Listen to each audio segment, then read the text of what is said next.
नमस्कार, मी Vaishnavi Kadam. Business talk Marathi या खास मराठी पॉडकास्टमध्ये तुमच्या सगळ्यांचं पुन्हा एकदा स्वागत आहे. आज आपल्यासोबत आहेत एक आगळी वेगळी पर्सनॅलिटी, जे महाराष्ट्र बिझनेस क्लबचे डायरेक्टर आहेत, सुबोध मिस्त्री सर. तर चला भेटूया. त्यांना भेटून त्यांचा प्रवासही समजून घेऊ आणि उद्योजक म्हणून कसं पुढे येता येईल यासाठी मार्गदर्शनही घेऊ. नमस्कार सर. नमस्कार नमस्कार नमस्कार. बिझनेस टॉक मराठीमध्ये तुमचं स्वागत आहे. धन्यवाद. गेस्ट म्हणून तुम्ही आज मला जे लाभला आहात त्यासाठी खरंच धन्यवाद. कारण माझ्या ऑडियन्सला तुमच्याकडनं खूप काही ऐकायची इच्छा आहे. नक्कीच. तर पाहूयात तुम्ही आम्हाला काय मार्गदर्शन कराल. सर, सगळ्यात आधी तर तुम्ही माझ्या ऑडियन्सला तुमची ओळख सांगा. बरं. नमस्कार, मी सुबोध अनंत मिस्त्री. स्वराज्य इन्फोटेक ही माझी एक सॉफ्टवेअर कंपनी आहे. 2009 पासून आम्ही या कंपनीमध्ये आहोत आणि पार्टनरशिपमध्ये आम्ही फर्म चालवतो. I am one of the partner. त्या व्यतिरिक्त महाराष्ट्र बिझनेस क्लब हा जो उद्योजकांचा ग्रुप आहे, जो MBC कनेक्ट प्रायव्हेट लिमिटेड या कंपनीचा इनिशिएटिव्ह आहे, त्याचा मी स्वतः डायरेक्टर आहे. या व्यतिरिक्त आयलीड ट्रेनिंग्स म्हणून एक ट्रेनिंगची संस्था आहे, जी बऱ्याच ठिकाणी म्हणजे उद्योजकांवर किंवा पोलीस कर्मचाऱ्यांवर किंवा पालकांवर, विद्यार्थ्यांवर, शिक्षकांवर सगळ्याच कॅटेगरीमध्ये ट्रेनिंग्स राबवतात. तिथे मी टेक्नॉलॉजी ट्रेनर म्हणून काम करतो आणि इनफॅक्ट टेक IT इझियर नावाचा स्वतःचा ब्रँड आहे. त्यातही मी टेक्नॉलॉजी ट्रेनिंग्स आणि युट्यूब चॅनल्स वगैरे मी ते सगळं करतो.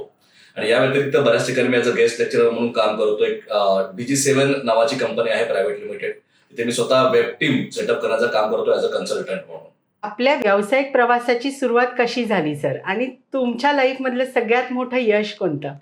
सो बेसिकली व्यावसायिक प्रवासाची सुरुवात म्हणायची झाली तर 2009 मध्ये मी एक 3 वर्ष जॉब केला होता. आणि मुळात जॉब करताना आता एक आपल्या IT इंडस्ट्रीमध्ये असतं की समजा एखादी व्यक्ती समोरून आली तर त्याला नॉलेज नसेल तर त्याच्याकडून पैसे जास्त उकळले जातात असं म्हणतात. आणि मुळात मी पहिल्यांदा एक ज्युनियर डेव्हलपर म्हणून काम केलं आणि त्यानंतर मला एका ठिकाणी डायरेक्ट टीम लिडरची संधी मिळाली. आणि टीम लिडर म्हटलं की मी direct client to client communication करायचो. आणि मला कळायचं की या व्यक्तीकडून जास्त पैसे घेतले गेलेले आहेत आणि ते मला कुठेतरी ऑकवर्ड फिलिंग यायची. तर मला असं वाटायचं की ट्रान्सपरन्सी तिकडे नाहीये. आणि त्याच काळामध्ये जेव्हा पहिला जॉब शोधताना मला मित्राने मला एक पुस्तक गिफ्ट केलं होतं महाराजांचं, छत्रपती शिवाजी महाराजांचं. तर ते पुस्तक वाचताना मी इन्स्पायर झालो होतो की महाराजांनी एवढ्या प्रतिकूल परिस्थितीमध्ये सुद्धा स्वराज्य निर्माण केलं, तर आपण स्वतःचं स्वराज्य का निर्माण करायचं नाही. तर याच अनुषंगाने आम्ही 2009 मध्ये आम्ही सगळे शाळेतले मित्र रायगडावर गेलो होतो आणि तिथे आम्ही हा विषय छेडला की मला कंपनी चालू करायची आणि असा विचार करतोय म्हणून. तर त्याच वेळेला 2009 मध्ये जुलैमध्ये आम्ही स्वराज्य इन्फोटेक या कंपनीची स्थापना केली. आणि मुळात तिथून आपला प्रवास सुरू झाला. म्हणजे काहीच नॉलेज नसताना आम्ही कंपनी सुरू केली आणि आता इतक्या वर्षामध्ये आम्ही जवळपास एक 350 क्लायंटला सर्व्ह केलेलं आहे. आणि त्यातलं एक सक्सेस म्हटलं तर मध्ये आम्ही एक शोध म्हणून पोर्टल केलं होतं रेल्वे पोलिसांसाठी. तर मुळात रेल्वेमध्ये असं असतं, असं म्हणतात की ऍक्सिडेंट झालेले व्यक्ती जे असतात, आपण मूवीमध्ये बघतो की ते असे ड्रॉवर खेचले जातात आणि मग त्याच्यामध्ये ते मृतदेह असतात वगैरे. तर रेल्वेमध्ये जे ऍक्सिडेंट तसं नसतं त्या लोकांचं ऍक्च्युअलमध्ये. तर बऱ्याच ठिकाणी ते मृतदेह एकावर टाकले जातात. असं असतं, बेवारस जे असतात त्यांचं आयडेंटिफिकेशन होत नाही. आणि बऱ्याच वेळा असं होतं की घरातून व्यक्ती हरवलेली असते, लोकांना माहित नसेल तर त्याचा मृत्यू झालेला वगैरे. तर अशा केसमध्ये आपल्या ऍप पोर्टलवर, शोध नावाच्या पोर्टलवर त्या ऍक्सिडेंट विक्टिमची एंट्री केली जायची असं. आणि जेव्हा पोलिसांकडे ती तक्रार जायची की आमचा व्यक्ती हरवलेला आहे, तर त्यांना सांगितलं जातं की तुम्ही शोध पोर्टलवर जाऊन शोधा. जर इन केस तुम्हाला ती व्यक्ती सापडली तिकडे तर मे बी ती ऍक्सिडेंट झालेला असेल आणि ती कुठल्या लोकेशनला आहे, त्याचा मृतदेह कुठे सगळं समजायचं. म्हणजे केस स्टडी अशा होत्या की काही लोकांना वडील हरवले, समजा फॉर एक्झाम्पल वयस्कर वडील हरवलेले आहेत, तर त्यांना ऍक्सिडेंट झालेला त्यांना माहितीच नाही. ते 8 महिने शोधतायत. मग त्यांना जेव्हा समोर पोलिसांनी सांगितलं की तुम्ही जाऊन शोधा, तर त्यांना समजलं की त्याच वेळेला त्यांचं ऍक्सिडेंट झालं होतं. आणि त्यानंतर ते तिकडे सापडले. ऍटलिस्ट त्यांचा तिथे शोध संपला असं म्हणू शकतो आपण. तर त्याला आम्हाला त्यावेळेचे जे त्यांचे निजी होते संजय बर्वे सर, त्यांच्याकडून आम्हाला त्याला अवॉर्ड मिळाला होता म्हणजे शोध पोर्टलसाठी. सो आणि दिल्लीमध्ये पण त्या स्पेसिफिक प्रोजेक्टची खूप मोठी चर्चा झाली होती. तर ते मी यश म्हणू शकतो आमच्या स्पेसिफिक इंडस्ट्रीमध्ये. खरंच आहे, सरांसाठी हे खूप मोठं यश आहे आणि आपल्याला अशा बऱ्याच गोष्टी सरांकडून शिकता येणार आहे. सर, तुम्ही महाराष्ट्र बिझनेस क्लबचे डायरेक्टर आहात. याशिवाय बऱ्याच उद्योग क्षेत्रात तुम्ही कार्य करत आहात. बरेच समाजकार्यही तुमचं सुरू आहे. तर ह्या सगळ्यासाठी प्रेरणा कोणाची मिळाली? सो बेसिकली हे म्हणू शकतो आमच्या आई वडिलांमुळे झालेलं आहे की म्हणजे एक कॉन्ट्रीब्युशनचा जो कॉन्सेप्ट आहे त्यांच्यापासूनच तो पेरला गेलेला असं म्हणू शकतो आपण. की लहानपणापासून बाबांची एकच शिकवण आहे. अजून ते असं म्हणतात की जर तुम्ही कोणाचं वाईट करत नसाल तर तुमचं कधीच वाईट होणार नाही असं आहे. मुळात मी याला थोडं वेगळ्या शब्दात घेतो की जर तुम्ही चांगलं कराल तर डेफिनेटली आपल्या आयुष्यात पण तसंच काहीतरी चांगलं घडेल. तो त्या अनुषंगाने तसं म्हटलं तर वेगळ्या शब्दात म्हटलं तरी पण टेक्नॉलॉजी हा एकच सेगमेंट पुढून चालतो कुठेही असेल तरी. आता इनफॅक्ट एमबीसी मध्ये मी ट्रेनिंग वगैरे घेतो ते माझं पॅशन झालं समजा, पण त्याच्यामध्ये पण टेक्नॉलॉजी माझा कोर आहे. म्हणजे जे एमबीसी कम्प्लीट सिस्टीम आहे डेव्हलप करण्याचं काम वगैरे ते भाग्य मला लाभलं आणि तो एकच कोर पकडून मी चालतो. सर, तुम्ही अनेक क्षेत्रात कार्य करता, काम करताना चॅलेंजेस आहेतच, बरोबर. मग तुम्ही ह्या चॅलेंजेसला कसं फेस करता? आता स्पेसिफिक सांगायचं झालं तर महाराष्ट्र बिझनेस क्लबच्या पॉईंट ऑफ व्ह्यू मी म्हणेन की बाबा आता जेव्हा बरीच लोक एकत्र येतात तेव्हा चॅलेंजेस जास्त असतात, राईट. म्हणजे मग ते चॅलेंजेस लिडरशिप लेवलला असतील समजा, ते चॅलेंजेस मेंबर्स लेवलला असतील, मेंबर्सच्या वैयक्तिक आयुष्यात ते चॅलेंजेस असतील, तर मी मुळात ते चॅलेंजेस म्हणून पकडत नाही. तसं बघितलं तर मी बघतो की यार इथे मला काहीतरी एक ऑपॉर्च्युनिटी आहे काहीतरी नवीन शिकण्याची त्या पॉईंट ऑफ व्ह्यूने. तशा बऱ्याच गोष्टी आहेत. चॅलेंजेस म्हटलं तर ते थोडं वेगळा शब्द होऊ शकतो, पण त्या पॉईंट ऑफ व्ह्यूने समजा फॉर एक्झाम्पल आता उद्योजकांवर आम्ही काम करतोय सध्या महाराष्ट्र बिझनेस क्लबमधून, तर लिडरशिप म्हटलं की लिडरशिपचे त्यांचे प्रॉब्लेम्स वेगळे असतात. समजा आता कसं आहे की आपलं कुठलीही लिडरशिप जी आहे लिडरशिप मॉनिटरी बेसिसवर काम करत नाही. ते सगळेजण तसं म्हटलं तर व्हॉलंटरीली बेसिसवर काम करतात एमबीसी मध्ये. ओके, सो त्यांना त्यांचा वेळ द्यायचा असतो. सगळ्यात मोठा चॅलेंज त्यांचा तो असतो. ओके, सो अशा व्यक्तींना थोडं मोटिवेट करून की बाबा तुम्ही व्हॉलंटरीली जे काम करताय ते ऍक्च्युअल काइंड ऑफ समाजकार्य पण आहे. म्हणजे मी एमबीसीचं काम असं म्हणतो की देवाचं काम आहे असं आहे. म्हणजे तुमच्यामुळे कितीतरी लोकांच्या आयुष्यामध्ये बदल घडतोय. म्हणजे इन शॉर्ट दृष्टिकोन बदलण्याचं काम आम्ही करतो असं आहे. आणि मुळात जेव्हा वेगवेगळे प्रश्न आपल्याकडे येतात ना तेव्हा आम्हाला पण काहीतरी नवीन शिकायला मिळतं आणि त्या पॉईंट ऑफ व्ह्यू आम्ही काहीतरी काम करण्याचा प्रयत्न करतो असं ते आहे. जसं तुम्ही म्हटलात सर की तुम्ही वेगवेगळ्या लोकांना ट्रेनिंग देता, घडवताय, तर ह्या सगळ्या प्रोसेसमध्ये तुम्हाला असं काय वाटतं की चांगला उद्योजक होण्यासाठी काय चांगले गुणधर्म असायला हवेत, किंवा आतापर्यंत एवढ्या लोकांना ट्रेनिंग दिली तर तुमचे अनुभव काय आहेत त्या बाबतीत? मी बेसिकली मी थोडं माझ्याबद्दल सांगेन या पॉईंट ऑफ व्ह्यूने. कारण मी स्वतः एका मराठी बॅकग्राऊंड मधून आलेलो आहे आणि मराठी म्हटलं की आतापर्यंत बऱ्यापैकी असं आहे की नोकरी ही मानसिकता असते. मी स्वतः आयटी बॅकग्राऊंड मधून आहे आणि आयटी बॅकग्राऊंड मध्ये बरगतचं पॅकेज असतं, तुम्हाला त्याची आयडिया असेल असं. तर मी ज्या कॉलेजमध्ये शिकलेलो आहे आणि माझ्याबरोबर जे मित्र जे माझ्या घरी यायचे, कारण माझं कॉलेज आणि घर बाजूबाजूला होतं, त्यावेळी बरेच मित्र माझ्या घरी यायचे, आमच्या घरी जेवायचे, असं आमचं ते चालायचं त्याला प्रोसेस. त्यातल्या बऱ्याच लोकांना मॅथ्स वगैरे मी स्वतः शिकवायचो असं. आणि आईला असं वाटतं की हा सुबोध त्यांना शिकवतोय म्हणजे सुबोध त्यांच्यापेक्षा हुशार आहे असं इनशॉर्ट तिचा माइंडसेट. ती मुलं बऱ्यापैकी चांगली हुशार होती सगळी असं आहे. पण त्यानंतर कॉलेज संपल्यानंतर मी 3 वर्ष जॉब केला. तेही लोक जॉबला होते. त्यातले बरेच लोक आता युएस मध्ये सेटल झालेले आहेत. ओके, आणि ते लोक त्याच वेळेला त्याच पिरियडमध्ये गेले होते जेव्हा मी बिझनेस चालू केला होता असं आहे. मग ते कधीही इंडियामध्ये आले तर ते घरी भेटायला यायचे, आईला भेटायला यायचे किंवा बाबांना भेटायला यायचे, मला भेटायला यायचे असं. आणि ते येताना कार वगैरे घेऊन यायचे. 11-12ची तुम्हाला गोष्ट सांगतोय. तर त्यावेळेला असं व्हायचं आईचं की यार ही मुलं जी सुबोधकडून शिकली त्यावेळेला, आता ही मुलं एवढी गेलेली आहेत, तरी कार घेऊन येत आहेत, एवढे पैसे कमवतो, सुबोध अजून काय करतोय. तर मला ते कंटिन्युअली मला पिन मारत राहायचे की तू हे सोडलं पाहिजेस, तू जॉब कर, सेटल होशील. आणि मित्र असे होते की बाबा तू फक्त इंटरव्ह्यूला ये, तुला आम्ही बरोबर वरती घेतो जे काय असेल ते. पण मी तो विचार सोडला त्या वेळेला आणि मी प्रयत्न केला की आपण फाईट करत राहायला पाहिजे. कारण बिझनेस म्हटलं की स्ट्रगल येते, कन्सिस्टंट सॅलरी इनिशियल ते येणं शक्यच नाहीये. तर त्या पिरियडमध्ये एक कन्सिस्टन्सी मी मेंटेन केली. पण कुठेतरी असं वाटायचं आपल्याला की यार नाही, आता थोडं थांबलं पाहिजे आणि आता जॉब केला पाहिजे, थोडं सेटल व्हायला पाहिजे आपण आपल्या लाईफमध्ये. मग मी प्रयत्न केला आणि एका लेवल नंतर जे आमच्या महाराष्ट्र बिझनेस मध्ये आपल्याला कीप नावाचा कॉन्सेप्ट असतो, 1-to-1 मीटिंग्स बोलतो आपण त्याला. त्या 1-to-1 मीटिंग्स मध्ये आपण बऱ्याच लोकांना भेटतो, त्यांच्या आयुष्याबद्दल जाणून घेतो आणि आपल्याला असं वाटतं की आपण जेव्हा क्विट करण्याच्या मार्गावर असतो तेव्हा असं कोणतरी एखादी व्यक्ती भेटते की तुम्हाला अजून मोटिवेट करते. तसंच आपल्याकडे मॅडम आहेत प्रिया होळकर म्हणून, आणि त्यांनी त्यांची स्टोरी सांगितली. मुळात त्यांचा नवरा, त्यांचा जो हजबंड होता, त्यांचा खूप मोठा बिझनेस होता आणि पार्ले वगैरे डायरेक्ट क्लायंट होते. प्रिंटिंगचं पॅकेजिंगचं खूप मोठं काम नवऱ्याने खूप मोठा सेटअप उभा केला, खूप मोठी इन्व्हेस्टमेंट करून ठेवली सगळ्याच बाजूने. आणि एक दिवस फक्त घरामध्ये पार्टी होती आणि पार्टीमध्ये म्हणजे असं जस्ट लोक झोपायला गेल्यानंतर त्याने एसी बंद करून फक्त खिडकी उघडायची म्हणून नवरा जागेवरून उठला आणि कोलॅप्स झाला आणि सडन डेथ झाली. आणि शी वॉज शॉक्ड आणि शी यूज टू हँडल अकाउंटिंग, त्यांना बिझनेसमध्ये जास्त काही नॉलेज नव्हतं असं. आणि एक मुलगा 1.5 वर्षाचा आणि एक मुलगा 5 वर्षाचा. तर अशा वेळेला आपण काय करणार ना, असं ती लेडी थोडीशी बरोबर. डिप्रेशन मध्ये जाणारच त्या सिच्युएशनला. पण त्यांनी त्यांच्याकडून स्पेसिफिकली एक चूज केलं की मी फाईटच करणार. आता उद्योजक म्हटलं की बाहेरून लोक येणारच की आमच्याकडून पैसे घेतले होते वगैरे बरेच प्रॉब्लेम्स असतात, राईट. पण त्यांनी विचार केला की मी फाईट करणार प्रत्येक बाजूने. मग त्यांनी सगळे लिगल प्रेशर्स हँडल केले. जी कंपनी निगेटिव्ह मध्ये गेली होती ती पॉझिटिव्ह मध्ये आणली. त्यानंतर त्यांना कधीही भेटलो की असं वाटायचं ना की या लेडीच्या आयुष्यामध्ये काही प्रॉब्लेम्स आहेत. शी वॉज सो पॉझिटिव्ह. तर त्यांना बघून मला असं वाटलं नाही मी क्विट करणं चुकीचा विचार करतोय, मी असं नाही केलं पाहिजे. So what I believe is की जर तुम्हाला उद्योजक चांगला पाहिजे तर तुम्हाला कन्सिस्टन्सी पाहिजे, right. Second what I believe is commitment. मग तुम्ही एखादा शब्द दिला, मग त्याच्यावरती तुम्हाला कुठली ऑपॉर्च्युनिटी किंवा काही आलं तर तुमचा शब्द बदलला नाही पाहिजे.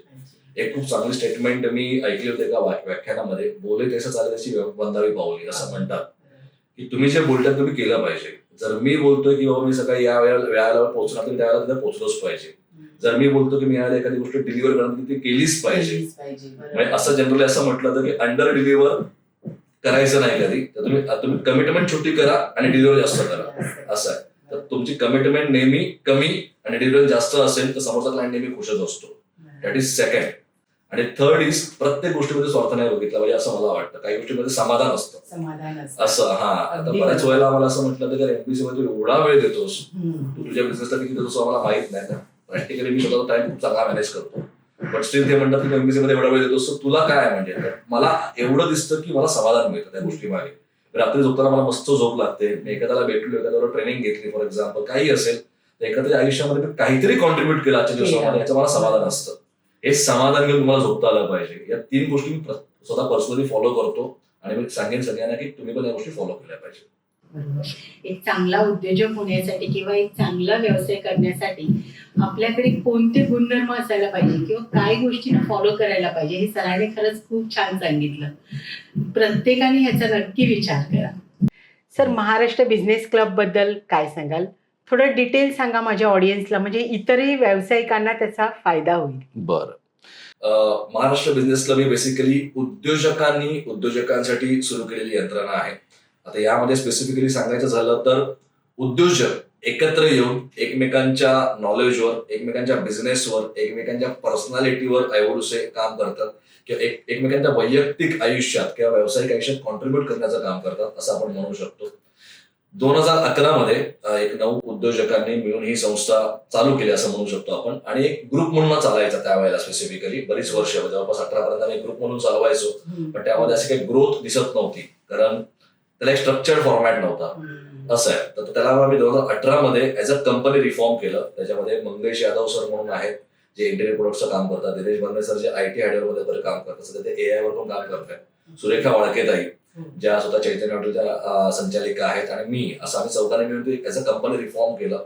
आम्हाला ऍडवायझरी कमिटीचा सपोर्ट मिळाला. याच्यामध्ये अरुण सिंग सर म्हणून जे फायनान्शियल ऍडवायझर आहेत, महेश चव्हाण सर आहेत, इज ऑल्सो फायनान्शियल ऍडवायझर. तर सगळ्यांचा सपोर्ट मिळाला आणि एक 24 उद्योजकांनी आपण ही संस्था चालू केली. आणि 2018 मध्ये 24 जानेवारी 2018 आम्ही 24 उद्योजकांनी सुरू केली होती. आता एक 500+ उद्योजक इकडे आहेत. त्यानंतर एक जवळपास 2700+ व्हिजिटर्स येऊन गेलेले आहेत. 300 करोडचा बिझनेस इकडे शेअर झालेला आहे. So again what MBC believes is in contribution. म्हणजे तुम्ही एकमेकांच्या आयुष्यामध्ये निस्वार्थीपणे काय योगदान करू शकता. ह्याला मी एक नेहमी खूप चांगली स्टोरी सांगतो. म्हणजे आणि हे सगळ्या सांगतो सुबोधची पेटेंट स्टोरी आहे, पण ती मला नेहमी सांगायला आवडते. की जेव्हा ब्रह्मदेवाने पृथ्वी निर्माण केली तेव्हा त्याने देव आणि दानव सगळ्यांना एकत्र इन्व्हाइट केलं आणि त्यांनी सगळ्यांना पार्टी ऑर्गनाईज केली असं. आणि त्या पार्टीमध्ये त्याने सगळे अरेंजमेंट चांगले होते, पण एंडला जेव्हा जेवणाची वेळ झाली तेव्हा ब्रह्मदेव म्हटले की आता दानव जेवायला बसतील. पण यावेळेला देव जेवायला बसतील तर दानव भडकले की आता आम्ही पहिले बसलो पाहिजे ना, आम्ही तर इकडे पाहुणे आहोत.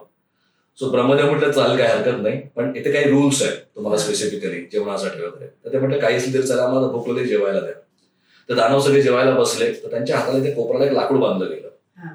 आणि त्याने विचार केला की बाबा गरज पडली तर तोडूया लाकूड, तर सध्या जेवण महत्वाचं आहे.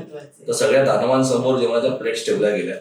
आणि जेव्हा दानवांनी त्याच्यात हात घातला आणि खायचा प्रयत्न केला, हात फोल्ड नाही झाला त्या लाकडामुळे, तो घास गळून पडला. त्याने पुन्हा प्रयत्न केला, त्वेषाने अजून जास्त रागाने प्रयत्न केला, परत त्याने हात घालून घालायचा प्रयत्न, परत तो घास गळून पडला.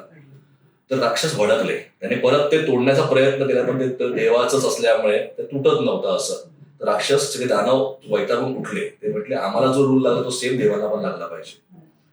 ब्रह्मदेव म्हटले सगळ्यांना इक्वल रूल आहे. मग देव जेवायला बसले. देवांच्या हाताला लाकूड बांधलं गेलं.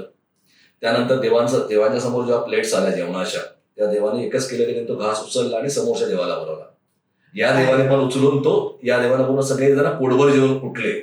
म्हणजे मुळात आम्ही एमबीसी मध्ये असं म्हणतो की तुमची देवी वृत्ती पाहिजे. दैवी वृत्ती पाहिजे की जेणेकरून तुम्ही दुसऱ्यांचं पोट भरण्याचा प्रयत्न करा, तुमचं पोट ऑटोमॅटिक भरेल. राक्षसी वृत्ती असेल तर तुमचा घास बळवूनच पडणार आहे. आणि याच वृत्तीवर आतापर्यंत जवळपास 300 करोड प्लसचा बिझनेस शेअर झालेला आहे. आणि याच्यात आम्ही एकदम छाती टोकपणे सांगतो की विदाऊट कमिशन, म्हणजे एकमेकांना कमिशन दिलं जात नाही. जर मी तुम्हाला बिझनेस शेअर करतोय तर तो बिझनेस असा निस्वार्थ वृत्तीने दिला जातो. आणि इनफॅक्ट मग तसंच ते भरभरून मिळतो. आपण म्हणून निसर्गाचा नियम आहे, पेरणार तो उगवणार. फक्त एवढंच की पेशन्स पाहिजे. आंब्याच्या झाड मी जर आज लावलं तर त्याला लगेच फळं आज येणार नाही, तर थोडा वेळ लागेल असं आहे. मग काही काही लोक अशी असतात, म्हणजे आपल्याकडे केस स्टडीज अशा पण आहेत की बाबा आत्ता जॉईन झालाय आणि 3 महिन्यात 20 करोडचा बिझनेस मिळालेला आहे. आणि काही काही लोक असे की 3-3 वर्ष बिझनेस नाही मिळाला, पण जेव्हा मिळाला तेव्हा भरभरून मिळाला. असं आहे. मग तुम्ही जे पेरताय, तुम्ही जे नेटवर्किंग करताय, तुम्ही जो ट्रस्ट लोकांमध्ये बिल्ड करताय किंवा तुम्ही जे बॉन्डिंग क्रिएट करताय, त्याच्यासाठी हे परफेक्ट प्लॅटफॉर्म असं म्हणू शकतो की ज्यानंतर बिझनेस पण ग्रोथ होतो, ऍज अ पर्सनॅलिटी तुम्ही ग्रोथ होता. असं आहे. आता मुळात मीच होता जेव्हापासून एमबीसी मध्ये आहे तो I never focused on business. Me relations focus केले पहिल्यापासूनच. असं आहे. तर मला फायदा वैयक्तिक कसा होतो, समजा आपण असं म्हणतो की मला बिझनेस मिळाला पाहिजे, बिझनेस मेंटरशिप प्लॅटफॉर्म आहे वगैरे. तर माझ्या एक्झाम्पल मध्ये सांगायचं तर माझ्या एक भावाचा माझा ऍक्सिडेंट झाला होता 2012 मध्ये. आणि त्याच्या इथे स्कल ब्रेक होऊन त्याच्या इथे प्लेट्स लावल्या होत्या. आणि 10 वर्षांनी तिकडेच परत पस निर्माण झाला, म्हणजे इन्फेक्शन क्रिएट झालं. आणि जेव्हा मी डॉक्टरना कन्सल्ट केलं तर डॉक्टरने आम्हाला सांगितलं की तुमचं 2 ऑपरेशन करावे लागतील. एका ऑपरेशनला प्लेट्स काढणार, ते 3 महिने असंच ठेवायचं आणि परत सेकंड ऑपरेशन मध्ये स्कल परत दुसरी लावणार असं. आणि 3 महिन्यामध्ये ब्रेक असणार. आणि या दोन्ही ऑपरेशनचा खर्च 18 लाख रुपये. सो आम्ही जस्ट फक्त आपल्याकडे मनोज राणे सर म्हणून आहेत, त्यांनी स्वतः DSS हॉस्पिटल म्हणून खांदा कॉलनीमध्ये आहे. आणि ते स्वतः फार्मास्युटिकल प्रिस्क्रिप्शन मध्ये काम करतात. त्यांचे DYमध्ये रेफरन्सेस चांगले होते. तर त्यांच्या रेफरन्सने आम्ही तिकडे गेलो आणि विचारलं कसं करू शकतो वगैरे असं. तर माझे तेच दोन्ही ऑपरेशन्स 3 लाखामध्ये झाले. म्हणजे 18 लाख कुठे आणि 3 लाख कुठे, म्हणजे पैसे वाचन आहे तो प्रॉफिट असतं माझ्याकडे असं म्हणू शकता तुम्ही. तो या अनुषंगाने इथे प्रत्येक जण, म्हणजे आजच्या डेटला जर मला कुठलाही इश्यू असेल, जर मला लिगल इश्यू आहे, मला हेल्थ इश्यू आहे, मला finance point of view issue आहे, काही असेल तर माझे मित्र आहेत एमबीसी मध्ये की ज्यांना मी हक्काने फोन करू शकतो. एवढी बॉन्डिंग, म्हणजे याला फॅमिली म्हणतो, तशी बॉन्डिंग एमबीसी मध्ये क्रिएट झालेली आहे. सो मुळात तुमचं उद्योग वाढवायचा असेल आणि ऍज अ पर्सन तुम्हाला ग्रो व्हायचं असेल तर MBC can be a great platform for you असं म्हणू शकतो. सरांनी महाराष्ट्र बिझनेस क्लब बद्दल खरंच खूप छान सांगितलं. मी स्वतःही महाराष्ट्र बिझनेस क्लबची मेंबर आहे. हे प्लॅटफॉर्म फक्त आपल्याला बिझनेस देत नाही तर नॉलेजही देतं, कनेक्शन्स देतं, खूप काही नवीन गोष्टी शिकण्याची संधी इकडे मिळते. आणि जसं सर म्हटले की देव आणि दानव, खरंच हा अनुभव महाराष्ट्र बिझनेस क्लबमध्ये मिळतो. सर, तरुण उद्योजकांना महाराष्ट्र बिझनेस क्लब जॉईन करण्यासाठी काय सांगाल?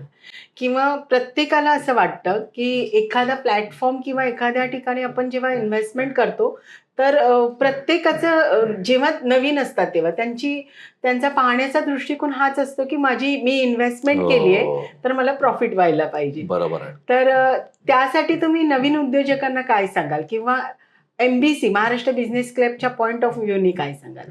बेसिकली जर नवीन उद्योजक तर तुम्हाला एमबीसी पॉईंट ऑफ व्ह्यू सांगायचं झालं तर इथे बरेच लोक असे आहेत की ज्यांनी फक्त एमबीसी बघून बिझनेस चालू केलेला आहे. ओके, म्हणजे लोक जॉब करत होते, एमबीसीच्या मीटिंग्स मध्ये आले, दे गॉट इन्स्पायर्ड आणि त्यांना असं वाटलं की आता इथे जॉईन होण्यासाठी मला बिझनेस करावा लागेल. कारण आपल्याला मूळ आपला क्रायटेरिया असा आहे की बिझनेस असणं गरजेचं आहे. तर एमबीसी बघून बऱ्याच लोकांनी बिझनेस चालू केलेला आहे. So it's all about how you are looking at it. Perception असं आपण म्हणतो प्रत्येक गोष्टीला की तुम्ही ते कसं बघताय, राईट. सो मुळात जर तुम्ही इन्व्हेस्टमेंट म्हणून बघताय तर इन्व्हेस्टमेंटचे रिटर्न्स कधीच लगेच मिळत नाहीत, राईट. म्हणजे जसं तुम्हाला मगाशी म्हटलं की आंब्याचं झाड मी जर आज लावलं तर लगेच त्याला उद्या फळं येणार नाहीये, तर थोडा वेळ करावा लागेल, त्या गोष्टीला नर्चर करावं लागतं. तर तेच तुम्हाला करावं लागेल इकडे. सगळ्यात पहिली गोष्ट म्हणजे नेटवर्किंग मध्ये रॉबर्ट कियोस्कीचे खूप चांगलं वाक्य आहे जे आम्ही एमबीसी मध्ये पण वापरतो रेग्युलर बेसिसवर. जगातले श्रीमंत जे लोक असतात ते चांगल्या नेटवर्कच्या शोधात असतात आणि जे जगातले गरीब लोक आहेत किंवा सामान्य जनता जी असते, गरीब नाही बोलू शकत, सामान्य जनता ही नोकरीच्या शोधात असते. सो मुळात जर तुम्हाला उद्योग करायचा आहे ना तर तुम्हाला चांगल्या लोकांच्या नेटवर्कमध्ये राहणं गरजेचं आहे. आणि हेच नेटवर्क म्हणजे महाराष्ट्र बिझनेस नेटवर्क असं आपण म्हणू शकतो. आता त्या पॉईंट ऑफ व्ह्यूने जेव्हा तुम्ही एमबीसी मध्ये येता सगळ्यात पहिली गोष्ट म्हणजे तुम्हाला बऱ्याच उद्योजकांचा सपोर्ट इकडे मिळतो. आणि त्या उद्योजकांच्या सपोर्टमध्ये तुमची मार्केटिंग जर वीक असेल, फॉर एक्झाम्पल तुम्ही नवीन असाल तर how to connect with the people, किंवा तुम्ही लोकांपर्यंत तुम्ही पोहोचणार कसे, मुळात मार्केटपर्यंत कसे पोहोचणार, मी फायनान्समध्ये कुठे कमी पडतोय, मी रिलेशन्स मध्ये कुठे कमी पडतो, या प्रत्येक गोष्टीवर बारकाईने काम केलं जातं. त्या बारकाईने काम केलं जातं म्हणजे काय, तुम्ही ज्या लोकांना भेटता तुम्ही स्वतः शिकता. म्हणजे मुळात असं म्हणतात की आपण नेहमी अशा लोकांबरोबर राहिलो पाहिजे जे आपल्या एक स्टेप वरती आहेत. तर असे बरीच लोक तुमच्या आजूबाजूला कायम इकडे असतात आणि त्यामुळे तुम्हाला मोटिवेशन असतं. आता आपण असं म्हणतो की मोबाईलची बॅटरी डाऊन झाली की त्याला आपण चार्जर लावतो, राईट. सो माणूस जेव्हा डाऊन होतो त्याला चार्जर कुठे आहे, तर हा चार्जर म्हणजे तुमच्याकडे एमबीसीच आहे असं म्हणू शकतो आपण. तर एवढ्या व्हायब्रंट लोकांमध्ये जेव्हा आपण येतो ते एक वेगळी एनर्जी तुमच्यामध्ये येते, नवीन काहीतरी करण्याची उर्मी तुमच्यामध्ये येते आणि त्याच अनुषंगाने तुम्ही या गोष्टीकडे पाहिलं पाहिजे. सो मुळात त्याच्यामध्ये दोन गोष्टी आहेत. काही लोक या गोष्टीला खर्च म्हणून पकडतात की मी खर्च करतोय. समजा फॉर एक्झाम्पल तुम्ही मार्केटिंगचा एखादा मुलगा ठेवताय किंवा तुम्ही सोशल मीडियावर मार्केटिंग करताय, फॉर एक्झाम्पल तुम्ही बजेट लावता, राईट. त्याला तुम्ही इन्व्हेस्टमेंट म्हणून कन्सिडर करता, तो तुमचा खर्च नसतो. बजेट आपण पकडताना आपण इन्व्हेस्टमेंट म्हणून पकडतो. तसंच तुम्ही नेटवर्किंग, बिझनेस नेटवर्किंग याला इन्व्हेस्टमेंट म्हणून पकडलं पाहिजे, ना की ते खर्च म्हणून पकडलं पाहिजे. आणि इन्व्हेस्टमेंटचे रिटर्न्स कधीच इमिजिएट मिळतील असं आपण सांगू शकत नाही. त्याला कधी थोडासा वेळ लागू शकतो, काही पिरियड लागेल. तुम्ही ज्या पद्धतीने त्या गोष्टींना घेताय त्याच्यावर पण ते डिपेंड आहे. पण एकदा त्याची फळं यायला लागली मग ती लॉंग टर्म फळं यायला लागतात, असं आहे. पण त्यासाठी जे पेशन्स लागतात ते आजच्या डेटला भारत लोकांकडे नसतात. तर तरुण उद्योजकांना मी हेच सांगेन की तुम्हाला सगळ्यात पहिले पेशन्स डेव्हलप करावे लागतील जर तुम्हाला अशा नेटवर्किंग ग्रुपमध्ये जॉईन करायचं असेल तर.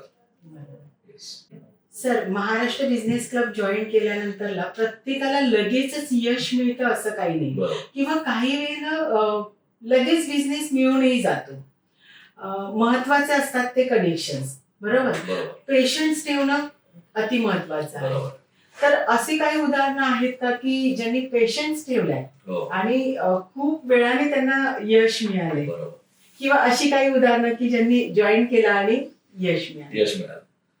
तशी तर बरीच उदाहरणं आहेत. म्हणजे आता एक 500 मेंबर्स म्हटलं तर त्यातले बरेच लोक असे आहेत की ज्यांना इमिजिएट सक्सेस नाही, success in the sense I would say success तर त्यांचा असतोच, कारण त्यांनी स्टेप घेतलेली असते की तरी त्या ग्रुपमध्ये जॉईन झालेले असतात. पण जे बिझनेस पॉईंट, मॉनिटरी आपण जे म्हणतो त्या पॉईंट ऑफ व्ह्यू म्हणायचं झालं तर आपल्याकडे जबरदस्त मेंबर व्यक्तिमत्व संजय कोळी म्हणून आहे. ओके, आता कोळी म्हटलं की त्यांचा बोट बिल्डिंगचा बिझनेस झाला, राईट. सो आता बोट बनवणं हे तसं आपण जनरली आपल्या कोणाला मोठीची गरज नसते. मग ते मासे मारणे करणारे लोक असतील किंवा अशा लोकांना मोठीची गरज असते, किंवा कुठले तरी मोठे उद्योजक असतील त्यांना गरज असेल मे बी. सो या केसमध्ये संजय कोळी आपल्याकडे 2011 पासून आहे. कम्प्लीट डेडिकेटेड व्यक्तिमत्व. म्हणजे ती व्यक्ती अलिबागला फॅक्टरी आहे, तर सकाळी 4:30ला अलिबागवरून निघून ते मुंबईमध्ये यायचे. आपली दर बुधवारी मिटिंग व्हायची अगोदर पूर्वीच्या एमबीसी मध्ये. तर ते 4:30ला उठून तिकडे मुंबईला येणार. मग ते समजा स्पीड बोट मिळालं तर भाऊच्या कपडे चेंज करून ते मिटिंगला यायचे, किंवा कारले तर डायरेक्ट टायरवरच यायचे. पण ही वॉज कमिटेड. म्हणजे तर मुंबईमध्ये असतील किंवा इंडियामध्ये असतील, मुळात इंडियामध्ये बोलेल मी, कारण ते दुबईला वगैरे कंटिन्यू ट्रॅव्हल करत असतात, तर ते कंटिन्युअस मिटिंगला असायचे. एकाही पैशाचा बिझनेस नव्हता. पण ते म्हणतात की एमबीसी माझी फॅमिली आहे, म्हणजे या कुटुंबामुळेच मी आहे आणि मला या कुटुंबाबरोबर कायम राहायचं. ते अजून एमबीसी मध्ये आहे. ते जेव्हा पिकनिक अरेंज करतात, एमबीसीच्या मेंबर्सला फ्री असते, त्याच्यामध्ये खाण्यापिण्यापासून काही कमी नसते. ते कुठेतरी बेटावर घेऊन जातात सगळ्यांना बोटीमध्ये घेऊन वगैरे, आणि प्रचंड माहिती असं कुणी पेड पिकनिक पण तशी करणार नाही, तशी ते फ्री मध्ये पिकनिक 2-3 आपल्या आमच्या एमबीसी मेंबरसाठी ऑर्गनाईज केल्या होत्या. आता याच व्यक्तीला जेव्हा बिझनेस मिळत नाही असं आपण म्हणतो, पण पहिले 5 वर्ष त्यांनी पेरणी केली असं आहे. आता सुरेखा ज्यांचं तुम्हाला मला असे एक्झाम्पल सांगितलं, चैतन्य हॉटेलच्या संचालिका, तर त्यांचं हॉटेल 2016 मध्ये चालायला लागलं चांगलं. तर तिथून त्यांना एक रेग्युलर बिझनेस जायला लागला. त्याच्यानंतर मग परत सेकंड त्यांना ताईंचं सेकंड हॉटेल चालू झालं अंधेरीमध्ये. तिथून त्यांना कंटिन्युअस बिझनेस जायला लागला जो काही लाखांमध्ये होता. त्यानंतर मग ताईंचं कोस्टल ब्लू म्हणून हॉटेल चालू झालं, जे दादरला कोहिनूर स्क्वेअर मध्ये आहे. 3000 स्क्वेअर फीटचं ऑफिस आहे. तिथून त्यांना बिझनेस चालू झाला. ताईंच्या रेफरन्स त्यांना गजाली हॉटेल मिळालं, 8 ब्रँचेस होत्या, तिथून बिझनेस चालू झाला.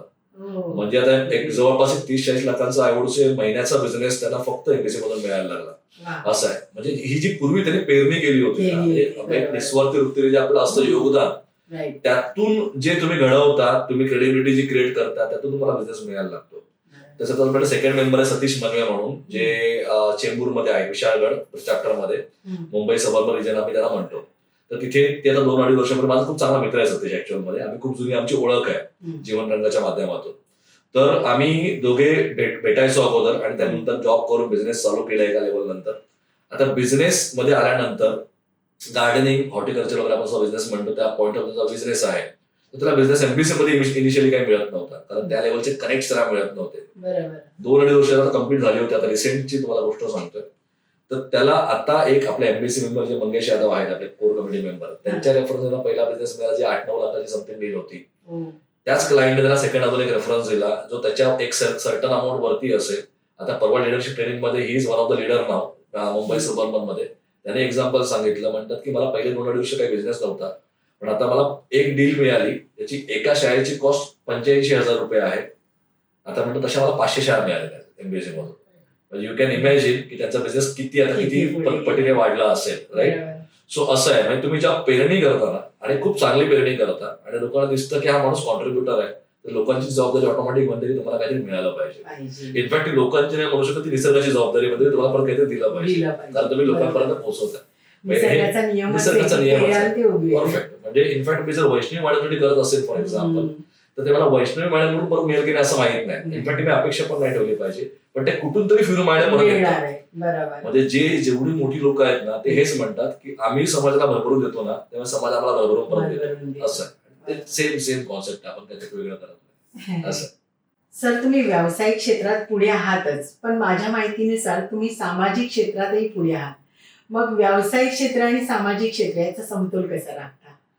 बेसिकली अगेन एक परत माझ्या लाईफचं प्रिन्सिपल कॉन्ट्रीब्युशन. म्हणजे आता आपण काहीतरी करतोय समजा, तर आपल्या प्रत्येक ऍक्टिव्हिटीने लोकांच्या आयुष्यामध्ये काहीतरी योगदान झालं पाहिजे. हे सिम्पल प्रिन्सिपल आहे.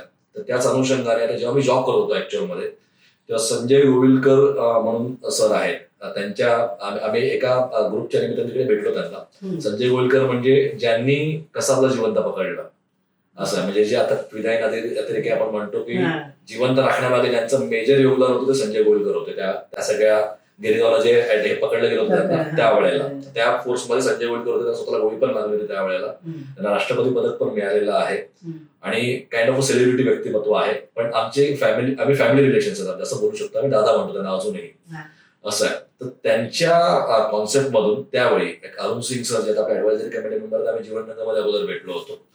तर त्या सगळ्यांनी मिळून, म्हणजे माझा विनोद, माझा मोठा भाऊ, आम्ही सगळ्यांनी मिळून एक जीवन रंग म्हणून संस्था फॉर्म केली होती. जी जीवन रंग संस्था ही ऍक्च्युअल संकल्पना संजय गोविलकर सरांची आहे. तर त्यात त्यांचा कॉन्सेप्ट असा होता की बाबा, एकतर ज्या गावामध्ये शवदाहिन्या नाहीये, आता बऱ्याच ठिकाणी अजूनही टायरमध्ये टाकून मृत जाळले जातात, कारण लाकडाचा खर्च परवडत नाही. आणि जर तुम्ही विदाऊट स्ट्रक्चर जे असतं शवदाहिनीचं, की आपण शवदाहिनी म्हणजे आपलं प्रॉपर आपण हे असतं लोखंडाचं स्ट्रक्चर असतं, ते स्ट्रक्चर जर नसेल तर लाकूड खूप जास्त लागतं. असं आहे. मग अशा वेळेला गरिबांना परवडत नाही, मग त्यामुळे मग टायरमध्ये टाकून प्रेतर जाणारा प्रकार अजूनही चालतात. तर अशा गावामध्ये शवदाहिन्या लावणं हे प्राईम पर्पज त्याचा होता, जीवन रंगाला स्पेसिफिकली. त्याला पैसे कुठून उभे राहणार? मग अशा वेळेला आम्ही काही पेड इव्हेंट्स करायचो किंवा काही फ्री इव्हेंट्स करायचो. तर त्या पेड किंवा फ्री इव्हेंटचा पण कॉन्सेप्ट असा होता, परत तिथून काहीतरी लोकांना काहीतरी नवीन शिकायला पाहिजे, मिळालं पाहिजे. तर त्यावेळेला आपल्याकडे 2009-10 अभयभंग वगैरे असतील किंवा पद्मजा फेनाने जोगळेकर असतील किंवा उज्ज्वल निकम सर असतील, मोठमोठे व्यक्तिमत्व जे त्यांचं इंडस्ट्रीमध्ये खूप मोठं नाव आहे, ते सगळे जरा सोशल वर्कर असतील, असे भरपूर लोक आपल्या या प्लॅटफॉर्मवर येऊन गेले त्या वेळेला. असं आहे. आणि ते इव्हेंट आता ऍक्च्युअली एमपीएससी मध्ये इव्हेंट आपण करण्यामागची सगळी प्रेरणा जी आहे किंवा जे कॉन्सेप्ट जे आहेत, पूर्वी आम्ही जीवन रंगाला जे इव्हेंट करायचो तिथून ते सगळं आम्हाला सुचवत गेलं, असं म्हणू शकतो की तिथे आमचा पायलट रन झालं, आता आपण सगळं एक्झिक्यूट करतो असं म्हणू शकतो. असं आहे. तर त्या निमित्ताने जे काही आम्हाला अजूनही करता येईल जीवन रंगाच्या माध्यमातून, आता थोडंसं प्लस मायनस होतं, कारण की संजय दादा थोडंसं त्यांची पोस्टिंग वाढल्यामुळे वगैरे बिझी असतात. पण रिसेंटली पण आम्ही काही ऍक्टिव्हिटीज प्लॅन करतो की जेणेकरून लोकांच्या आयुष्यामध्ये कॉन्ट्रीब्युट व्हावं अजून पद्धतीने. असं सध्याच्या डिजिटल युगात उद्योजकांना तुम्ही काय सांगाल, त्याचा कसा वापर व्हायला पाहिजे? बरोबर.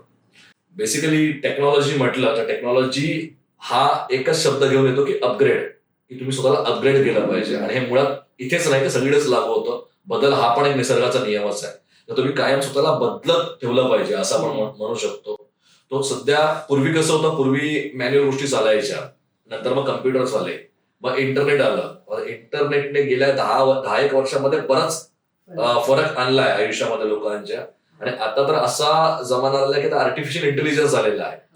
म्हणजे इनफॅक्ट परवा मी क्रोमामध्ये गेलो होतो. क्रोमामध्ये कुठलीही एक इलेक्ट्रॉनिक इक्विपमेंट मी बघितलं, प्रत्येक इक्विपमेंट मध्ये पॉवर्ड बाय एआय होतं. प्रत्येक गोष्ट ही पॉवर्ड बाय एआय होती. म्हणजे याचा अर्थ असा आहे की पुढच्या वर्षभरात किंवा 1-2 वर्षामध्ये सगळ्या गोष्टी या एआय टेक ओव्हर करणार आहे. तर अशा वेळेला तुमचा बिझनेस एम्पॉवर्ड आहे का एआयच्या पॉईंट ऑफ व्ह्यू, हे तुम्हाला माहिती असलं पाहिजे आणि तो करायचा कसा हे पण कळायला पाहिजे. सो मुळात आय वुड से आत्ताच्या डेटला जर तुम्हाला मी जर सांगायचं म्हटलं तर एकच शब्द की तुम्ही आर्टिफिशियल इंटेलिजन्स शिकलं पाहिजे. तर याच्या पुढे आर्टिफिशियल इंटेलिजन्स तुमच्या बिझनेसमध्ये काय बदल घडवेल हे आपण आता नाही सांगू शकत. जर तुम्हाला आर्टिफिशियल इंटेलिजन्स स्वतःला येत नसेल तर तुमचं लाईफ डिफिकल्ट होऊ शकतं, दॅट इज फॉर शुअर. कारण एक इन्व्हिडियाचे सीईओ आहेत किंवा बरेच लोक आता एलॉन मस्क मध्ये म्हटले होते की एआय कधीच माणसाला रिप्लेस करणार नाही, पण ज्या व्यक्तीला एआय वापरता येत नाही त्याला तो डेफिनेटली रिप्लेस करू शकतो. सो त्यामुळे तुम्हाला एआय वापरता आलंच पाहिजे. जसं एका पॉईंट नंतर आपली मोबाईल गरज झाली आणि मोबाईलचा वापरणं आपल्याला कंपल्शन झालं, तसं तुम्हाला एआय वापरणं कंपल्शन 100% होणारच आहे. आणि आपण कितीही म्हटलं की हे मी करणार नाही किंवा मला हे चुकीचं चाललेलं आहे जगामध्ये वगैरे वगैरे, तर ते याला आता येण्यापासून कुठे अडवू पण शकत नाही. आता हे येणारच आहे आणि हे तुम्हाला वापरायचंच आहे, that is for sure. So I would say artificial intelligence definitely yes तुम्हाला करावंच लागेल. येस सर, एआय बद्दल अजून पुढे काही सांगाल का? म्हणजे मी ऐकलंय की तुमची एआयचे क्लासेस चालतात, बरोबर. तर त्याबद्दल काही मार्गदर्शन कराल का? येस ऍक्च्युली आता हे अगेन एमबीसी मधून कॉन्सेप्ट आलेला आहे. म्हणजे आता मी स्वतः मी एआय खूप चांगला वापरतो. माझ्या बऱ्याच गोष्टी आता समजा चॅट जीपीटी आपण म्हणतो की आपण वापरतो, पण ते तेवढं इफेक्टिव्हली लोक वापरत नाहीत. ओके, आता मी स्वतः टेक्नॉलॉजीमध्ये असल्यामुळे मला 15 वर्षाचा एक्सपिरियन्स असल्यामुळे बारकाई मला माहिती असतात, त्यामुळे मी चांगलं वापरतो असं आहे. तर आपले जे निनाद तरे म्हणून मेंबर आहेत आणि इनफॅक्ट मी येता म्हणून आपला एक कॉन्सेप्ट आहे ॲप सोल्युशन्स प्रायव्हेट लिमिटेड, त्या कंपनीचा मी डायरेक्टर आहे. तर आम्ही कार पुलिंगचं ऍप बनवलं होतं. त्याचे पार्टनर आनंद वामनसे म्हणून आहेत. तर ते दोघेही माझ्या मागे लागलेले की शुभ त्याला तू कोर्समध्ये कन्वर्ट कर, तू जे करतोयस तुला कोर्समध्ये सांगता आलं पाहिजे वगैरे असं. तर असं करून मी ट्रायल बेसिसवर आपली आयडीचे एक अंतर्मन म्हणून कोर्सेस चालतात, त्याचे सेशन्स असतात. तर त्याच्यात मी एक टेक्नॉलॉजी सेशन घेतो 2 तासाचा. तर मी एक ट्रायल बेसिसवर एक सेशन घेतला लोकांवर की म्हटलं पहिला बघूया त्यांना किती समजतंय वगैरे असं. सो पीपल वेर झॅप्ड, अरे सर हे असं काहीतरी असतं का, त्यांना जादू दाखवतो असं वाटलं कुठेतरी. सो ते म्हटले सर आम्हाला याचा फुल डे सेशन करायचं आहे. So I converted that session to full day session. त्याच्यामध्ये मी प्रॅक्टिकल वर्कशॉप घेतो. म्हणजे मी जे करतोय आता कसं होतं, बऱ्याच वेळेला ओव्हरव्ह्यू आपण देतो, आपण सांगतो समोरच्याला, समोरचा ऐकतो आणि निघून जातो. पण माझं असं होतं की जर मला लोक काही पेमेंट करतायत, समजा पैसे भरतात माझ्याकडे काहीतरी, तर त्यांना काहीतरी लाईफ लॉंग फायदा झाला पाहिजे, या हिशोबाने आपण केलं पाहिजे. तर माझा प्राईम पर्पज सेशनचा असा असतो, जेव्हा तुम्ही त्या सेशनला येता तर तुम्हाला मी एक असा डिजिटल असिस्टंट म्हणून देतो की तुम्हाला पुढे काही इश्यू असेल पुढे फ्युचरमध्ये, तुम्ही त्याला प्रश्न विचारला तर तुमच्या बिझनेसच्या हिशोबाने तुम्हाला तो कस्टमाइज आन्सर देईल. असं आहे. तुम्हाला काही करायला लागलं पुढे, काही करायला लागलं आणि मी त्यांना प्रूव्ह करून दाखवलं. त्याचा परवा ठाण्यामध्ये बॅच झाली अजून, तर मी ते प्रूव्ह करून दाखवलं. पीपल वेर व्हेरी हॅपी की सर तुम्ही आता आम्हाला असं काहीतरी अस्त्र दिलं म्हणतात की आता आम्हाला बिझनेसमध्ये मला वाटत काही डिफिकल्टी आहे. आणि गोष्टी ज्या मी स्वतः करायला मला 4 तास 5 तास लागायचे बेसिक पासून विचार करण्यासाठी, आज त्याच गोष्टी माझ्या 2 मिनिटांमध्ये 5 मिनिटांमध्ये 10 मिनिटांमध्ये होऊन जातात. सो तेवढा वेळ मी वाचवतोय आणि तो वेळ मी ते सत्काराने लावतो असं म्हणू शकतो बाकीच्या गोष्टींमध्ये असं आहे. तर तेच आपण या कोर्समधून घेतो. समजा मी बिझनेस ब्रिलियन्स विथ एआय म्हणून वर्कशॉप चालवतो, त्यामधून लोकांना एआय इनेबल्ड करणं, उद्योजकांना एआय इनेबल्ड करणं असं सांगू शकतो, तर ते करतो. मुळात असे पण केस स्टडी आपल्याकडे आहेत की आता मुलांना समजलं पाहिजे एआय काय आहे, म्हणून ज्यात आपल्या महिला उद्योजक आपल्या मेंबर्स आहेत किंवा पुरुष पण असतील समजा, तर त्यांच्या मुलांना पण घेऊन येतो त्या सेशनमध्ये. यावं बघ जग कुठे चाललेलं आहे. परवा मी एक फेसबुकवर स्टेटमेंट वाचलं की 2025 मध्ये जन्माला आलेली मुलं त्यांना एआय व्यतिरिक्त जगच कळणार नाही. ज्या वर्षी लोक जन्माला येतील त्यांना एआय शिवाय जग कसं होतं तर माहितीच नाही असं आहे. तर ते समजायला लागेल तोपर्यंत एआय तेवढा मॅच्युअर झालेला असेल असं आहे. तर त्यामुळे त्या पद्धतीने मी ते वर्कशॉप चालवतो सध्या तरी. नवीन व्यावसायिकांसाठी हे खरंच खूप छान आहे. एआय प्रत्येकाने शिकायला पाहिजे, पुढे जायला पाहिजे. नवीन टेक्नॉलॉजी यूज नाही केली तर बिझनेस किंवा कुठलीही गोष्ट पुढे घेऊन जाणं थोडं मुश्किल होतं. सर, तुमच्या प्रवासातील सगळ्यात मोठा धडा कोणता आणि एमबीसीच्या मंचावर तो तुम्ही कसा सांगितला? बेसिकली धडा म्हणजे आता हे मी माझ्या मोठ्या भावाकडून शिकलेलो आहे. म्हणजे हम्म. विनोद मिस्त्री सर तुम्ही ऐकलं असेल, हो, की हो. मोठा चांगला स्पीकर आहे. छत्रपती शिवाजी महाराजांवर खूप चांगली व्याख्यान देतो महाराष्ट्रभर. सो आय थिंक त्यांचं युट्यूब युट्यूब चॅनल पण आहे आणि प्रचंड फेमस आहे. तो उद्योजकतेवर खूप चांगला बोलतो. म्हणजे इनफॅक्ट छत्रपती शिवाजी महाराजांची तत्व आपण आपल्या आत्ताच्या आयुष्यामध्ये कशी इम्प्लिमेंट करू शकतो यावर तो खूप चांगला बोलतो. धडा म्हणजे त्याच्याकडून एकच शिकलो की एम्पॉवरमेंट.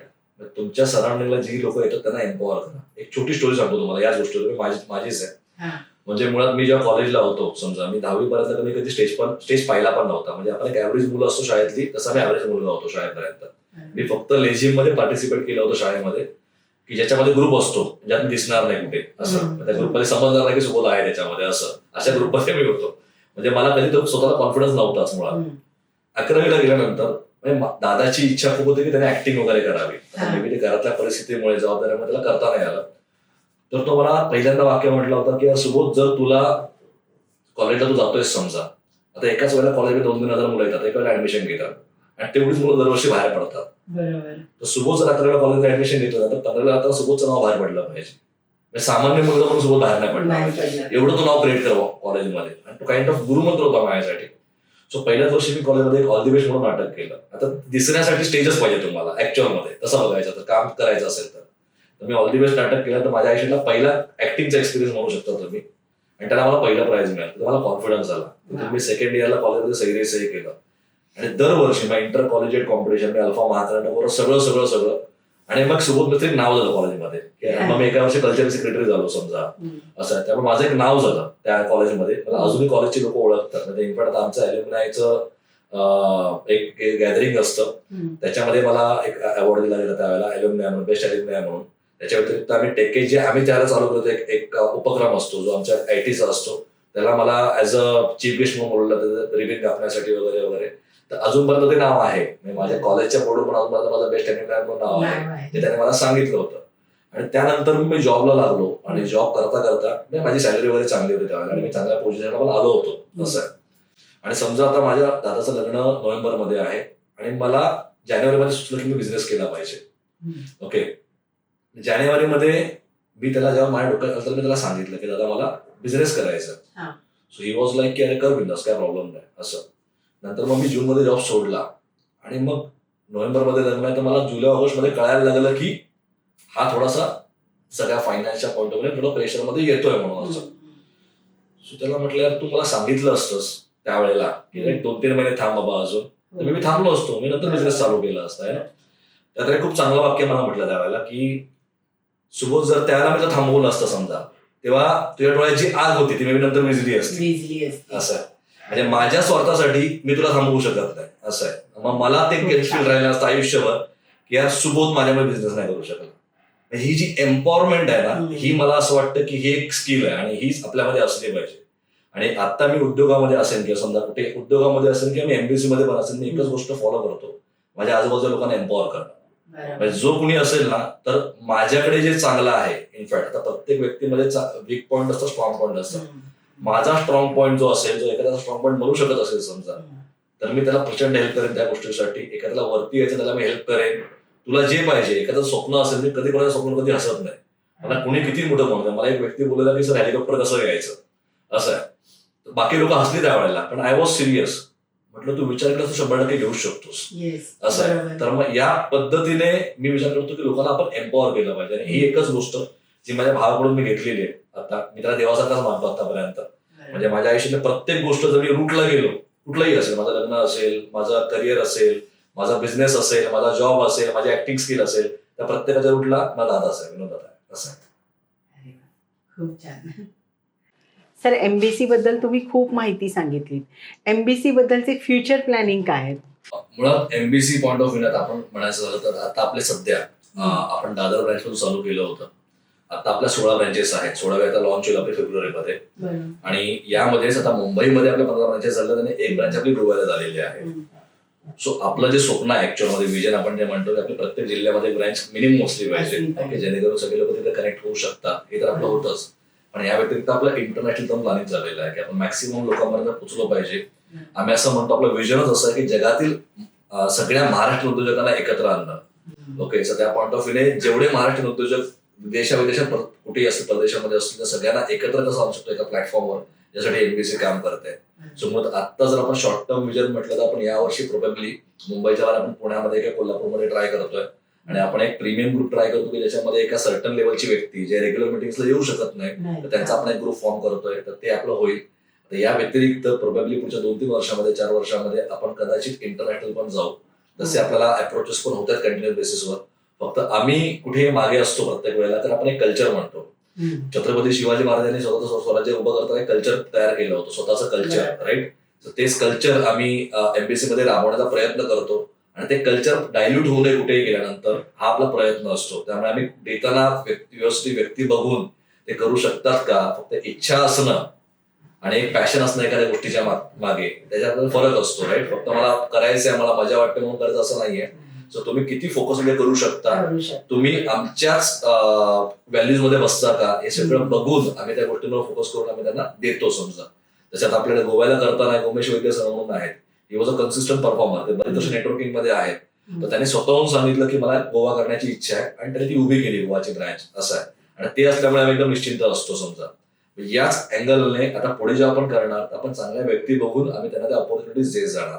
कारण मुळात आपल्याला जर तुम्ही महाराजांचं चरित्र वाचलं असेल कुठेही, की त्यांचा बराच एक संघर्षमय काळ असं बोलू शकतो आपण, त्याने केलं होतं सगळं. पण त्यातलं सगळ्यात मोठी त्यांची जी व्हॅल्यू ती महिलांचा सन्मान. आणि आम्ही आपल्या एमबीसी मध्ये स्पेसिफिकली आम्ही ते मेजर फोकस करतो. म्हणजे आता बरेच आपले नाईट आउटिंग्स असतात फॉर एक्झाम्पल, की आम्ही बरेच पिकनिक्स करतो की काही असेल की आम्ही एकत्र भेटतो. तर त्यावेळेला कुठेही त्यांची डिग्निटी कुठे कमी नाही झाली पाहिजे किंवा त्यांना कुठे असं काही वाटलं नाही पाहिजे. इनफॅक्ट बऱ्याच महिला आम्हाला अशा बोलतात, नाही मला फीडबॅक देतात, मी सगळ्यांना बऱ्यापैकी ताईच म्हणतो, सगळ्या मला अशी फीडबॅक देतात की मला हे माहेर वाटतं एमबीसी. म्हणजे मे बी आता मी घरातल्या कुणाला लोकांना तरी कधी कॉल नाही करणार, पण एमबीसी मधल्या कोणाला कधी कॉल करते असं होतं. ती जी फिलिंग आहे ना, ही फिलिंग आपल्याला कायम ठेवायची असं. त्याच व्हॅल्यूज कंटिन्यू झाल्या पाहिजेत. त्या पॉईंट ऑफ व्ह्यूने आपण तर जाणार, महाराष्ट्राबाहेर पण जाणार, मुंबई बाहेर तर आपण चालू झालोच ऑलरेडी, आपण इंडिया बाहेर पण 100% जाणार. म्हणजे 2-3 वर्षामध्ये आपण ते करू. आणि मेजर फोकस आहे की जो कोणी उद्योजक आपल्याकडे येतोय त्याच्या लाईफ मध्ये चेंज झाला पाहिजे. याला आम्ही मिडा सेम टच असं म्हणतो. म्हणजे समजा एखादी गोष्ट माझ्यापर्यंत आली, समजा सुबोधकडे एखादी गोष्ट आली फॉर एक्झाम्पल, तर ती मी त्या गोष्टीला मी टच केलं तर काहीतरी बदल झाला पाहिजे. सुबोधचा टच त्याला दिसला पाहिजे की सुबोधने याला गोष्टीला असं बदललंय, राईट. तसंच एखादा व्यक्ती एमबीसी मध्ये आला तर एमबीसीचा टच त्याला लागला पाहिजे किंवा त्याला असं वाटलं पाहिजे की या गोष्टीमुळे मी बदललो, राईट. सो हा टच देण्याचं काम एमबीसी प्रत्येकाचं केलं पाहिजे. त्याच्या बिझनेस मध्ये असेल किंवा पर्सनल लाईफ मध्ये असेल, तो 100% व्हायला पाहिजे, हा आपण प्रयत्न करतो. महाराष्ट्र बिझनेस क्लब मध्ये माझा स्वतःचाही खूप छान अनुभव आहे. म्हणजे स्त्रियांना रिस्पेक्ट तर मिळतो, पण बाकी गोष्टींसाठी एमबीसी खरंच खूप पुढे. आणि जसं तुम्ही म्हटलात की ब्रांचेस होत राहतील, बिझनेस होत राहील, पण ह्या गोष्टी सोबतच असायला पाहिजेत, ह्या गोष्टी तिथे मेंटेन व्हायला पाहिजे. आणि हे खरंच एमबीसी खूप छान करते. एमबीसीच्या थ्रू सर एक शेवटचं आत्ताच्या उद्योजकांना तुम्ही काय सांगाल? उद्योजकांना एकच स्पेसिफिक मी संदेश देईन की तुम्ही नेटवर्किंग फोकस करा.